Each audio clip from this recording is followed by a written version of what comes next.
Hi, this is Monica Olivas. I love running, eating, and sharing the best tips and strategies to help you run your best life. It's time to get inspired, do the work, and be brave so you can chase down your goals. Welcome to the Run, Eat, Repeat podcast. Today, I'm sharing a trick that really helped me stop binge eating. And along the way, I realized it's a tool you can use to change a bad habit or something about yourself that you want to stop or improve. Oh, and Diego almost drowned this weekend. And I have another scary dog story that happened even before that. So let's start with that in the warm-up. This warm-up is for the dogs. I have two dog-themed stories that were scary and then maybe funny, maybe not scary, maybe a teachable moment, maybe all of the above. You can decide. So before the Diego thing happened, the day before actually, I have another completely unrelated dog interaction. So to set the scene, there are a couple things you need to know. One, I am staying in my parents' back house. I actually have been since mid-March when the stay-at-home order went into place in California. It was mid-March. At the time of this recording, it is mid-June. So I've been here this whole time, but we moved here when I was in junior high. Like I lived here for years and years. I'm familiar with this area. This is not new, but it's different from where I was most recently. For whatever reason, dogs get out of their yards periodically, more often than I have experienced anywhere else around here. And there aren't any actually dog parks or things like that. So there are not, I don't think that the dogs are really socialized to other dogs as much. They're more socialized to people. So if there is a stray dog and you happen to be walking your dog, it is more likely that the dog will be aggressive towards your dog. We've had interactions like this, so we try to be really careful. Even without another dog, my mom has been bit while out on a run before. We've had different situations where you just want to be careful and cautious. Most people or a lot of people I see that take walks around here are like have a stick with them or something like that to kind of, I think for the most part, I used to think before it really occurred to me, and this is a long time ago, I kind of thought it was like a impromptu cane. But then I realized people of varying ages and physical abilities have them. And oftentimes it's just like a random stick. Sometimes it's, I actually this morning, the attachment that goes on a garden hose, it like extends it. Like sometimes they are a long kind of metal tube, and then it'll have like a sprinkler attachment on the end if you want to do more of like a power washing situation. This morning, for example, when I went for a run, I saw a cute little old man, and that was his stick for the day. You just want to have it just in case like a dog comes running at you. It's just a thing that's fairly common here. So I realize that when I am running or walking around here. And the day after my long run, I take a rest day where I will go on a walk. And if I am being good, and I put that in air quotes, I'll stretch after. And that was kind of the plan. After my long run, the next day, I went to take Diego on a morning walk and stretch. That was the original intention. So we do our little loop around the neighborhood. And as I get back to close to my street, I'm walking up a block and I am on the left side of the street. I'm going to just turn left onto that block and walk now down my street. It's less than a half a mile from there. And I'm on my street again.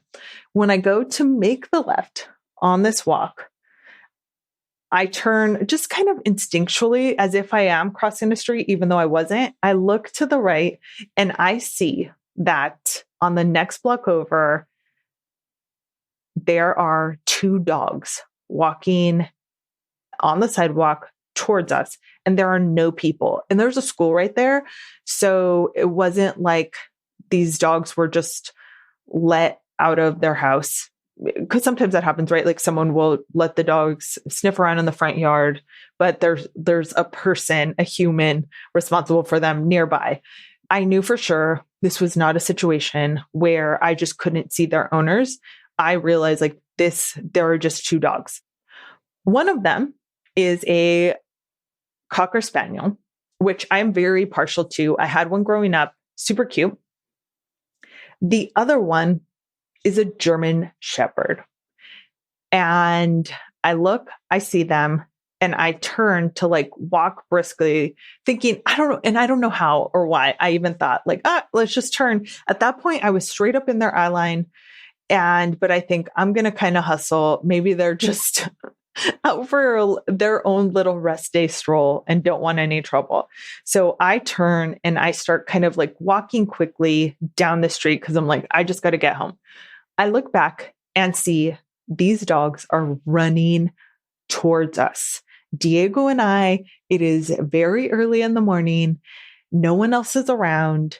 And there is a German Shepherd and a Cocker Spaniel making a beeline straight for us.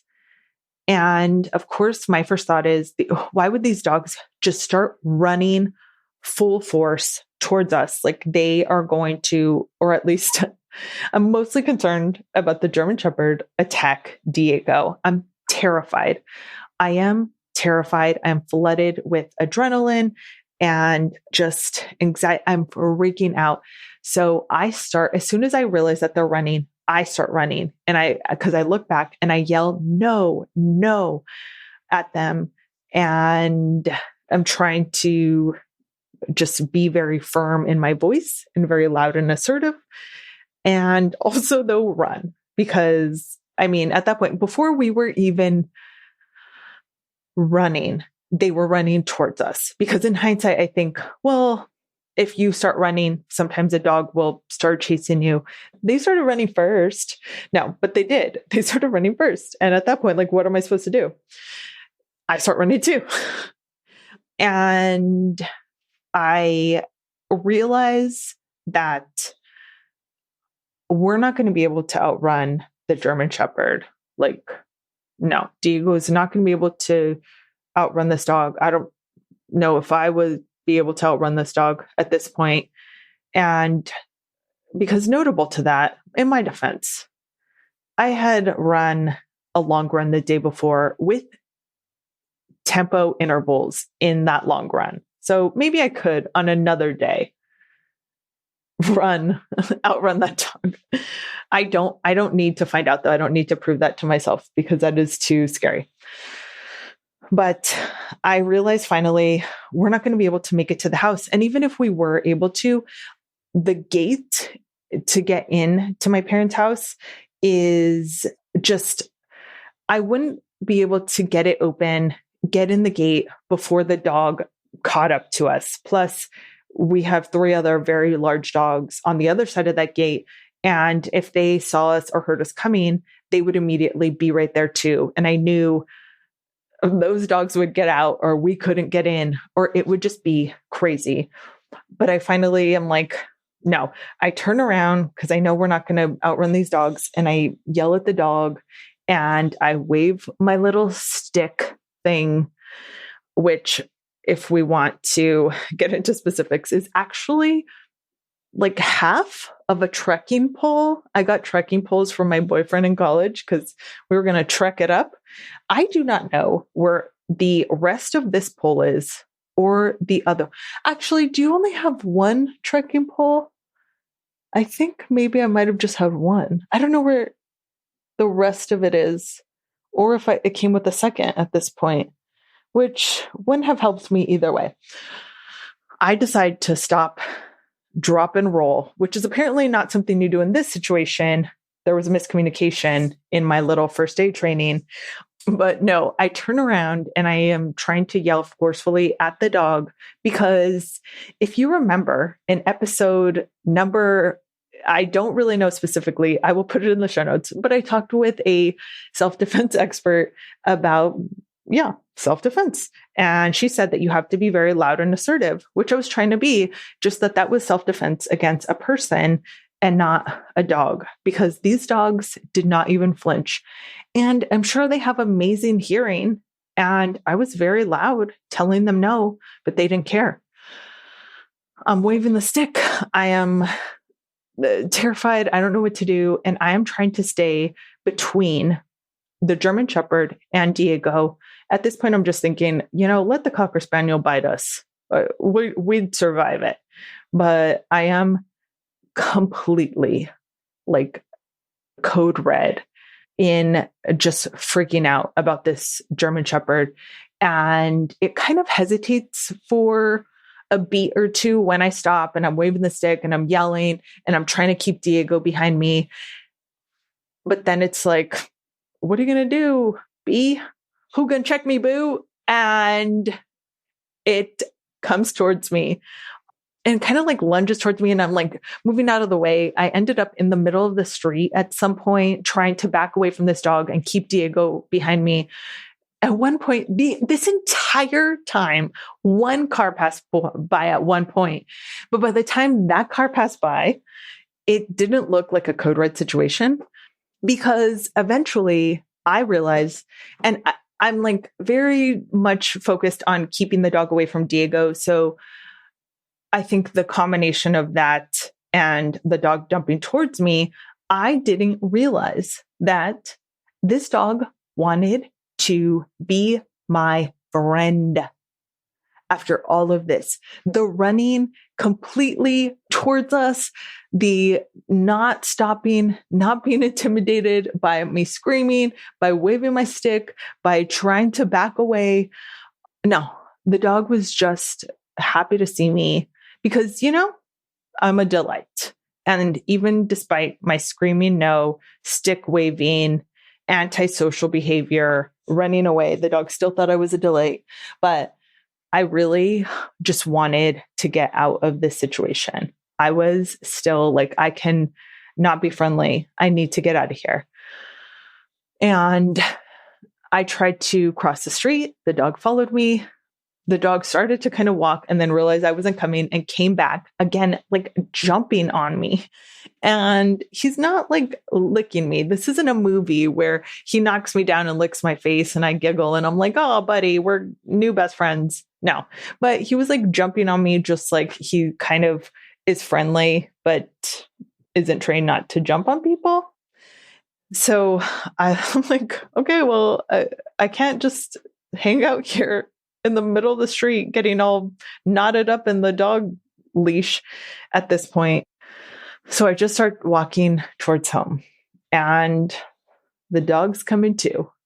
And the German Shepherd, the Cocker Spaniel, Diego, me, we're all kind of going towards the house. And I call my mom. I grab my cell phone because I realize once I get to the house, or before I even get to the house, I need to have all of the dogs inside away from the gate so that I can try to slip in with Diego and this dog not also try to slip in, or the other dogs, just because it's their yard, they would be barking at this dog, seeing another dog pass by, whether someone's walking it or it's just free balling it, taking a stroll on its own little doggy rest day. That like our dogs like to bark at dogs that are passing by. It's what dogs do.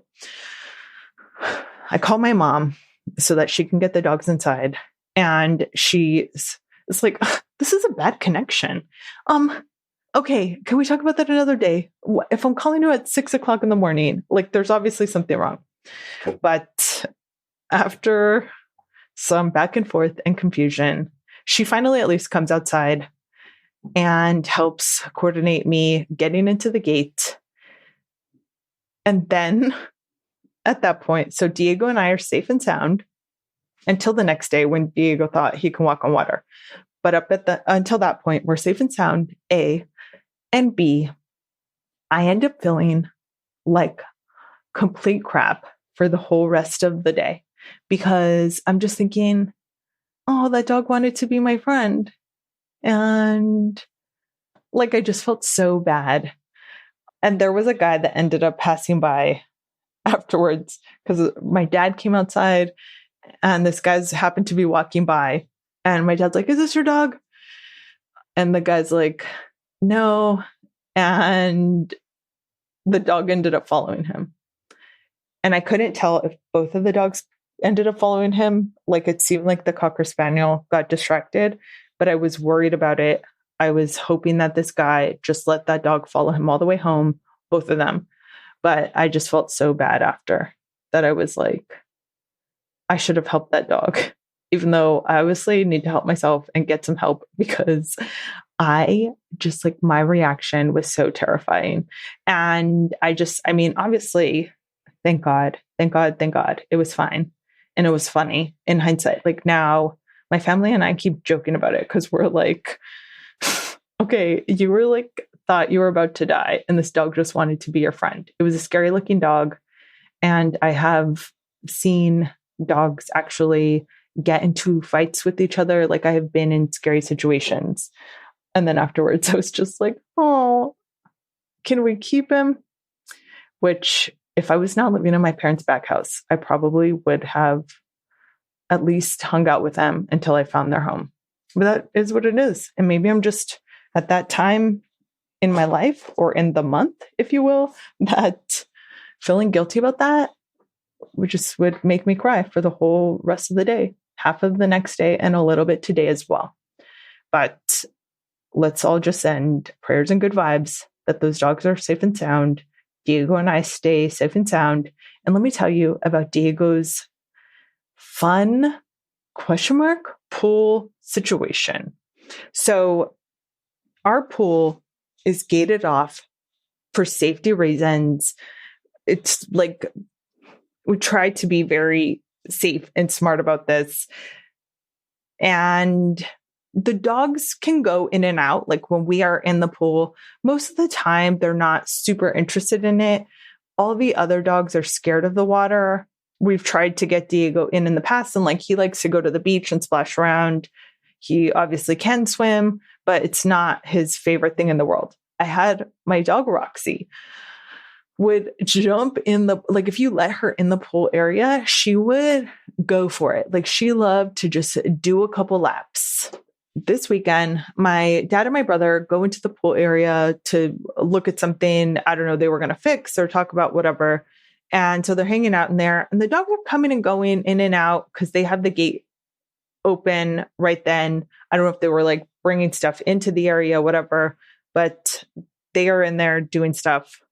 So when they go to leave the pool area, they're done with whatever. My dad turns to whistle to get whoever is still in the area to run out real fast because they will come when you whistle. He turns to whistle. And as he whistles, Diego steps into the pool because we have these big plastic solar like sheets on top of the pool. They're supposed to help warm the water. Like the pool isn't heated in another way. So we just have this helps to really make the water warm in the summer when it's hot. So we have these big plastic sheets, mats, I don't know what you want to call it, that go across the pool. I think there are like 3 of them to help warm it up. I don't know if Diego's ever seen these sheets on there before. I mean, I think he has because they use them every year. And he was around last summer, so he's seen them.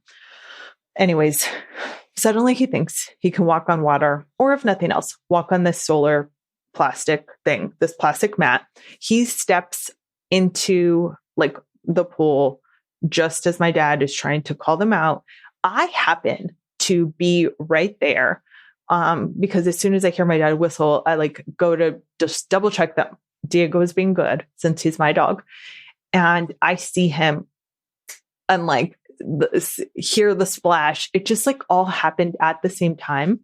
And he does it in the kind of deeper end of the pool, but he can swim. And that's fine. So I go to the step and my dad's like, call him, Monica. And like, we're just like trying to get him to swim to the step where he can get out. But the solar sheet is kind of like making it hard for him to swim. And it kind of goes up around him. And he still kind of thinks that it is ground on some level, because he would kind of turn and try to like put his paw towards a part of it that was still floating. And it was just making it really hard for him to swim. So my brother went to the side of the pool by him and was trying to pull the plastic away so that he could just swim to me.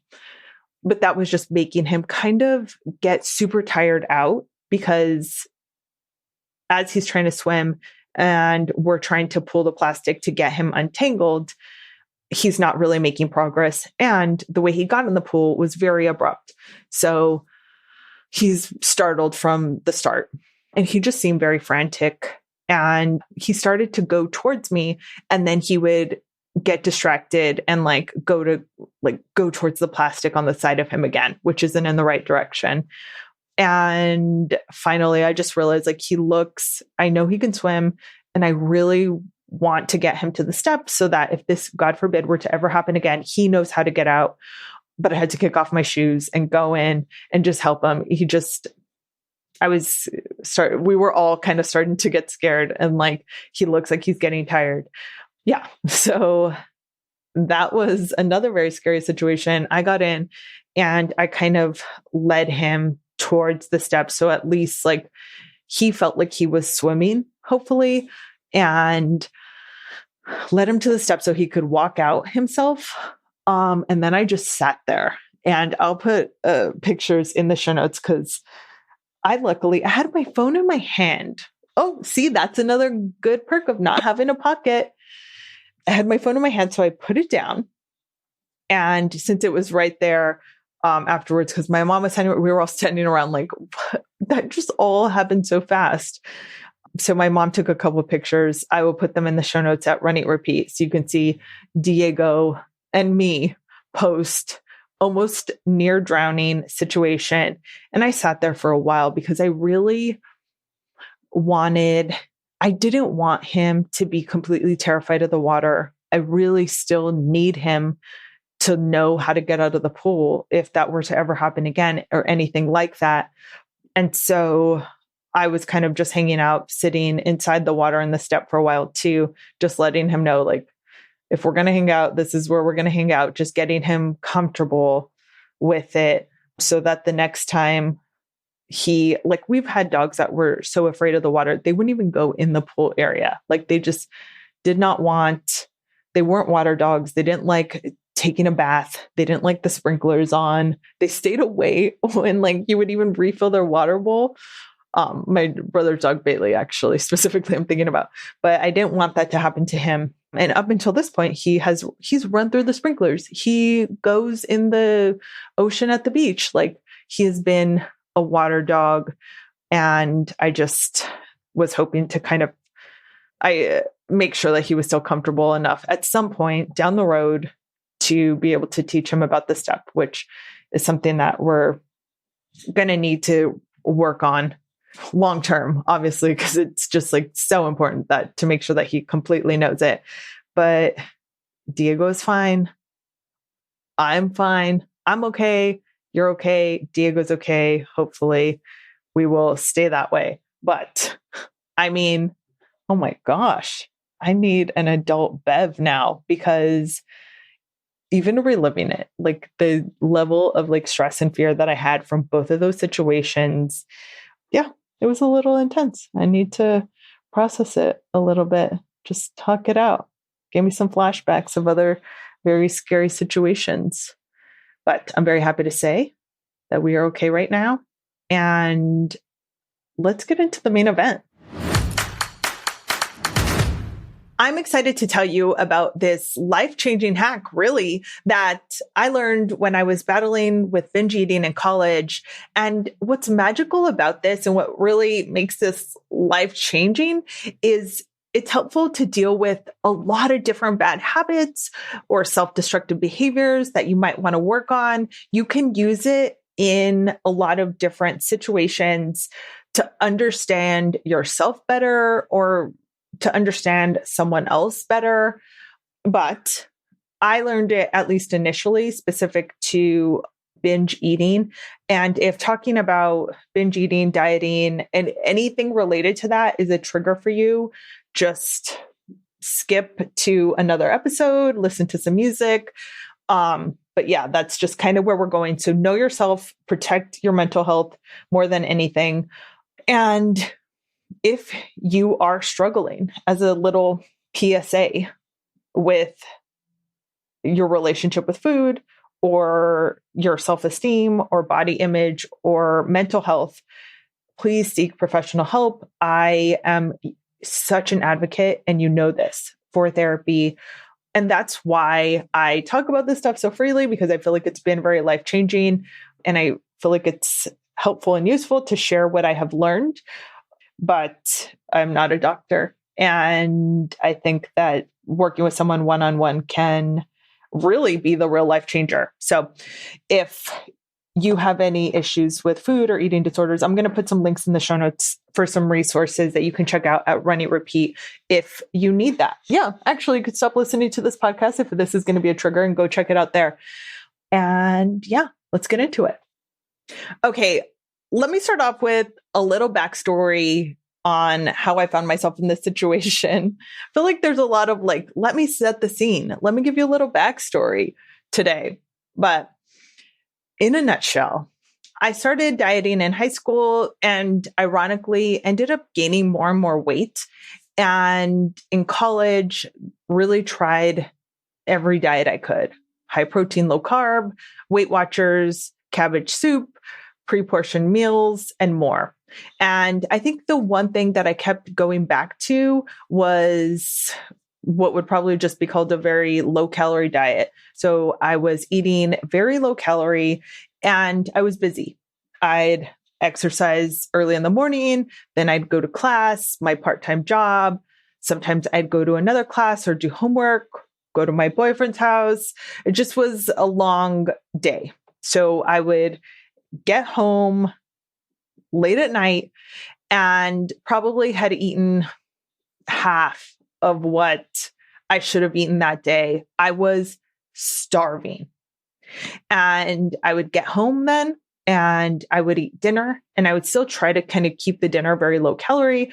And then I would just start snacking. Like my body just kept wanting more and more food. And sometimes I would just eat big quantities in a short amount of time, or I would just basically continue to eat until I went to sleep that night. Just like quote unquote snacking, but just nonstop, like another thing until I went to sleep. And it was, I felt like I had no control over it. And if no one was around, it would really go off the rails and be a complete binge to the point where I ended up feeling sick. I would wake up the next day and just feel like crap about myself, both physically and mentally. Like I would just feel like this is the opposite of what you're trying to do and you are making yourself worse. And I would just really beat myself up on every level. I have no willpower. I had done so good. This is what I thought leading up to this. And then I just threw it all in the trash and ate thousands of calories. And I am just going to gain more and more weight despite how good I was all day, basically starving myself. But I just felt like I was destroying my life, my body. Like it was such heavy negative thoughts of just hating myself on every level, hating how I looked, hating myself for continuing to make it worse by overeating, hating myself for not having willpower, hating myself for hating myself, just every level really negative. And so then this cycle would start where the next day I would eat even less because I thought, well, now you have to make up for all the extra calories you ate. And then the binge that night would be even worse. And some days, some situations were worse than others. There would be times where it I don't even know. It was bigger than I could even wrap my head around verbalizing to someone. And I started to realize that I had a problem, both because I knew this was an out of control habit and also because I realized that it was taking over my life, that I was just always thinking about this. I realized it was impacting my relationship. Like with my boyfriend at the time, he would want to do normal things like go to Disneyland or a friend's barbecue. And most of the time I didn't want to go because I was so self-conscious about how I looked, or I was too stressed about what kind of food they would have there. And thankfully, I decided I should go to therapy. And I've mentioned this in previous episodes, I think, but it was actually his mom that would talk freely about therapy from the start. Like the first time I went to their Sunday dinner, I think she mentioned something about therapy, and it was always such like a normal part of the conversation. And I was so young. I must have been at that point, I maybe just turned 19. And so I just thought, okay, it was never like oh, that's funny. They talk about therapy. It was just like a completely normal thing. Like I was like, yeah, like my family talks about football. I don't know, like normal dinner conversation really normalized it for me. And I decided to go to therapy. I read a lot of books about dieting and eventually found the book about intuitive eating. It's still one of my favorite books. And I'll put a link to it in the show notes as well, runeatrepeat.com. So the concept of this book is that we're all born knowing when we're hungry, knowing how much to eat, kind of knowing what our bodies want. But that signal can be put on mute for different reasons. Maybe you're forced to eat all your food at home or at the cafeteria, or wherever you are, past the point of even if you're not hungry, so you're kind of eating when you're not hungry there, you're rushed to eat over and over. You didn't have enough food at one point. So with that scarcity, it's sometimes our instinct to respond to that. And they had done all these studies, it references in the book, where they basically starved these young men, this group of like healthy young men, put them on an excessively low calorie diet for an extended period, and then kind of like followed them. And some of them snuck food. And then some of them following the diet and much past, like after the study was over, they were done, continued to kind of watch them. And some of them continued to overeat past when the study was over because their bodies had had this kind of starvation mode activated. Sometimes your intuitive eating stops, so you can't listen to your body if you made food rules. So you were told or told yourself that certain foods were good and certain foods were bad. If you've used food to distract yourself emotionally, if you've used it as a friend or to numb feelings or just, as a safety blanket, if you dieted or restricted food or didn't give yourself enough calories, there are so many different reasons. But the point is that intuitive eating should be you eat when you're hungry, stop when you're full, and kind of give your body the nutrition and taste that it wants. Because it's not all just like 100% healthy and it's not all just 100% listen to your body. You have to find this balance of eating enough and a good balance of different foods so that you feel your best. And if you don't have that ability anymore, you need to kind of rebuild those signals in yourself. And I was so far away from that at the point where I found this book. And the book kind of recognizes that a lot of times people that are struggling with this want to diet, want to lose weight, I was reading this book because I wanted to lose weight. And I was like, oh, maybe this will help me. I didn't want to just try to listen to my body. I didn't trust my body. And I thought, no, I need to restrict food in order to be able to lose weight, which would trigger a binge, which was making me gain weight. It was this vicious cycle. And every time I would binge and hate myself, I would starve myself even more and then binge even more. And I think the book says something about for every like restriction cycle, there is an equal binge reaction to that. But it's so hard for someone that is struggling with wanting to lose weight. If you have body image issues, if you're using food as a coping mechanism, it's hard to just be like, okay, I'm just going to eat when I'm hungry, and not when I'm not hungry, and just listen to my body. Like, okay, done. No, there's so much like psychologically that goes into this. And when you judge yourself for when you eat, what you eat, how much, how you look, it is really hard to build trust with someone who isn't really treating you well. And that person happened to be me. Like, this was me. So this cycle had me physically in this roller coaster of extra calories and not enough calories back and forth. And the cycle also had me in, oh, starving myself is great. Oh no, you binged, you're a POS, and back and forth.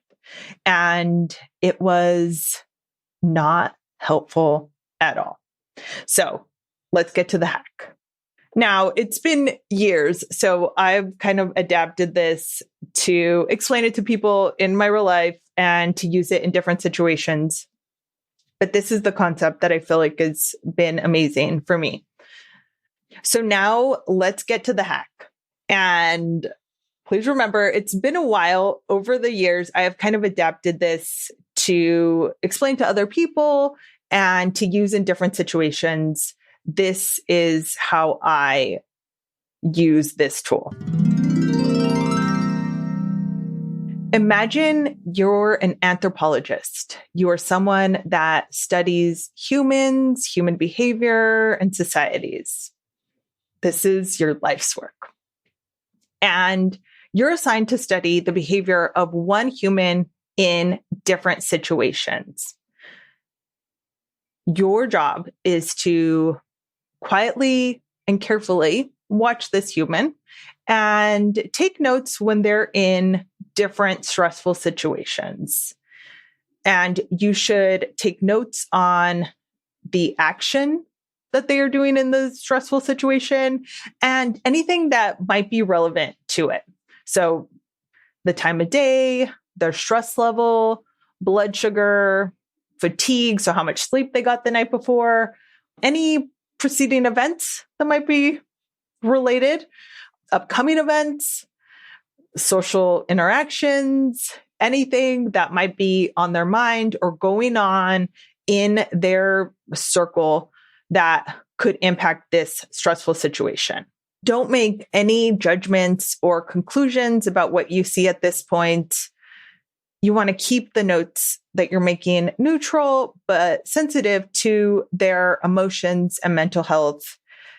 The main thing to always remember is to be kind and curious at all times when you are watching your assigned human. And then use this information to list some factors on what may have led to this situation or kind of why they are reacting in this way, in this stressful predicament. And once you've gathered all this information, you can kind of make some assessments as to why your assigned human is making these choices and potentially what could help prevent the situation in the future, make the situation a little better the next time. You can kind of assess if there could be any speed bumps or remedies to this human finding themselves in this situation so that it works out better next time. And the human you are assigned to is you. And if you truly do this with an open mind and an open heart, you can get to a place where you see yourself as this human who makes mistakes. And instead of immediately judging yourself for those mistakes and saying, why do I keep doing this? Or why does so-and-so act like that? If you do it towards someone else, it gives you the opportunity to just try to figure out what got you into this situation. And with me specifically, it was the binge eating, but I have also been able to apply it to fights with people, just different relationship interactions with all different people that I just like, people in my family that I don't necessarily see eye to eye with, trying to understand people that just think differently from me on social issues or politics or whatever it is. If you just are trying to be kind and curious as you are figuring out why someone, yourself included, does something a certain way, says something a certain way, believes something, has a certain habit, or takes a certain action, it can completely help you get out of your own way. And I think that's part of what was so life-changing for me is I was stuck in this funk. You got to fight the funk. And ironically, the fight in this part, you're fighting it with kindness and curiosity, because I was just in this cycle and it was a negative cycle. And it was hard for me to be kind to myself because I was always coming from a place of denying either my hunger because I wasn't eating enough, or I was eating way too much and would just hate myself. And nothing positive was coming of that. If I am just constantly like punishing myself by not eating and then hating myself if I ate too much, I'm in my way. And I can't look at a situation and be like, hey, you're not eating. Like, part of why you are doing that is that's not enough calories. Or part of why you're acting like this is you are self-conscious about your body. So you're going to act like a jerk and say that you don't want to go to this party or whatever it is. Being kind and curious towards yourself when you're trying to overcome a harmful or unhealthy habit can give you the opportunity to actually change it. And if you are kind and curious towards others, when you're trying to figure out why they're that way, can help you understand them a little bit more. And maybe you won't agree with them still. Maybe you won't change how they are. But if you can kind of look at it in a different way, it gives you the opportunity to learn and grow.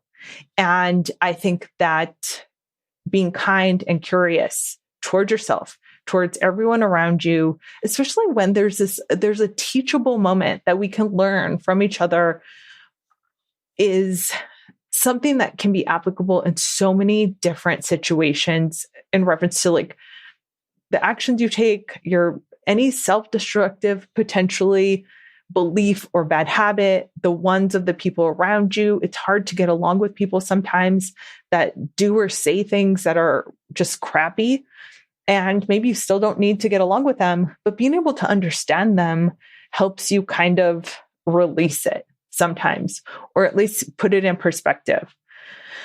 I'm not saying that kindness equals quiet, that you just have to, if you are doing this towards someone else, can just watch someone be crappy and not say anything. No, you can be firm in your beliefs and convictions and lead by example, but understanding someone is a great step in connecting with them. And maybe eventually you'll be able to connect with them so that they understand you too.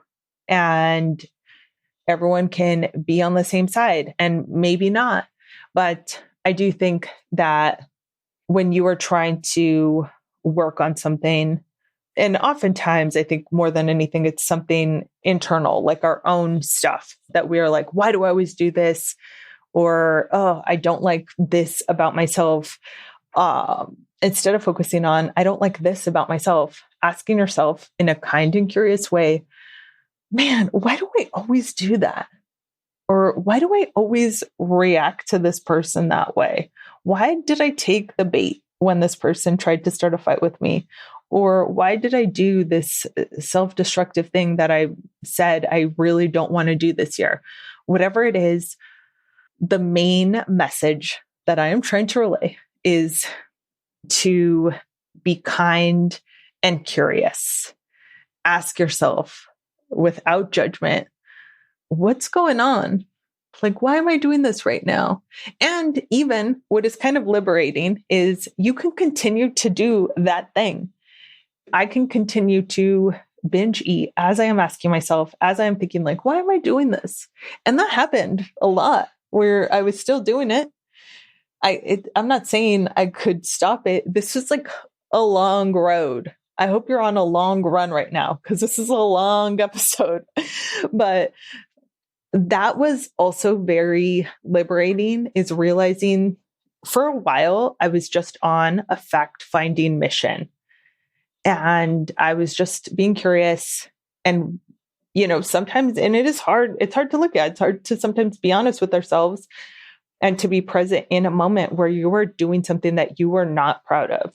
But watching yourself, like really being present, not completely numbing yourself, not completely, because on some level, sometimes I was trying to numb myself with food, and sometimes we try to numb ourselves with alcohol. Sometimes we try to numb ourselves with attention from other people. I have had to use this in reference to relationships, like me maintaining relationships with people that I knew, like, this person isn't someone that I want to be with for the rest of my life. Like, why am I still doing this thing? Why am I still interacting with this person? Why am I still playing this little game that ultimately isn't good for me? And I could continue to play this little game before I was strong enough to say, I quit the team. I don't want to play the game. It took a while. It took me having to actually be kind and curious instead of dismissive and be like, okay, this is what you're getting out of this interaction with this person.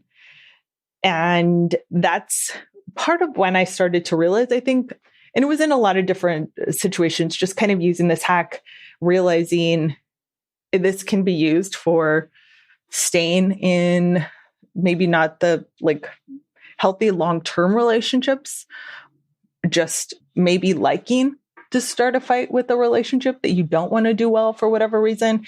There's just so many different situations that I found, even if I'm still doing it, I'm still doing this thing that I don't necessarily want to be doing in a year. If I am kind and curious and I can figure out what exactly is this? How does this feel good on some level? How is this serving me? Why do I keep doing this? Learning from that in so many different situations has really been so helpful and so life-changing. And I think right now, when every conversation about something, and I have recently found myself in a heated situation with a friend who we think differently on social issues. And we both obviously are very reactionary, especially with how the world is right now. I had to take a beat, and I'm not going to change how I feel about these issues that we were arguing about. But for us, our first reaction to be so emotional and angry and judgmental towards each other isn't going to help us at all. And if nothing else, kids, know thy enemy. So if you can understand someone, then maybe you can connect with them and get them to realize your point of view. And we can freaking change the world in the best way. But you got to start with yourself, right? Kind and curious at home. That's what we're going to do. Anyways, I hope that was helpful. I'll put a link in the show notes at runnyrepeat.com to the book and anything else I mentioned. And now it's time for the awards.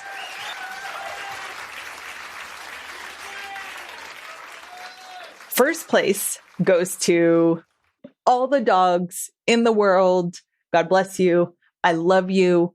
I want God to actually bless all the dogs in the world. I just had such a heart after everything that had happened and me just being on the verge of tears after that scary interaction and just feeling like now I want to go chase the dog. Yeah, all dogs, they're the best. First place, always, always. Second place goes to American Dirt by Janine Cummings. I just finished this book, listened to it on Audible, completely loved it. It's a novel, covers a hard topic, but just got me in the guts. Highly recommend. If you have read or listened to this book and you know of other books that I'm saying, this book I super loved, if you have any other suggestions on what I should read or listen to after that, because I have been reading a lot of bubblegum and Britney Spears style books that are very fluffy and quick.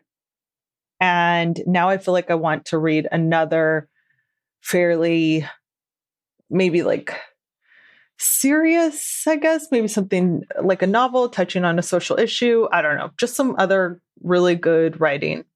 I'm here for it. So please let me know if you have any suggestions. And third place goes to social media for keeping us connected during this time of social distancing. I love that we've still been able to connect with me, because I do genuinely love it. I do feel like we are this, I always say, virtual running club. I'm at Runny Repeat on Instagram. You can join the Facebook group. Let me know what you're doing right now. Take a selfie or a screenshot. Let me know what you do while you listen right now. Maybe you can tell me I'm doing my entire day, because this episode is so long. I love you, boo, for listening. Thank you so much. So you can read about the bad habit hack, plus see pictures of Diego, post the pool situation on runnyrepeat.com. There's a link in the podcast description. If you know anyone that might enjoy the Runny Repeat podcast, please suggest it. Thank you so much for listening. Have a great run.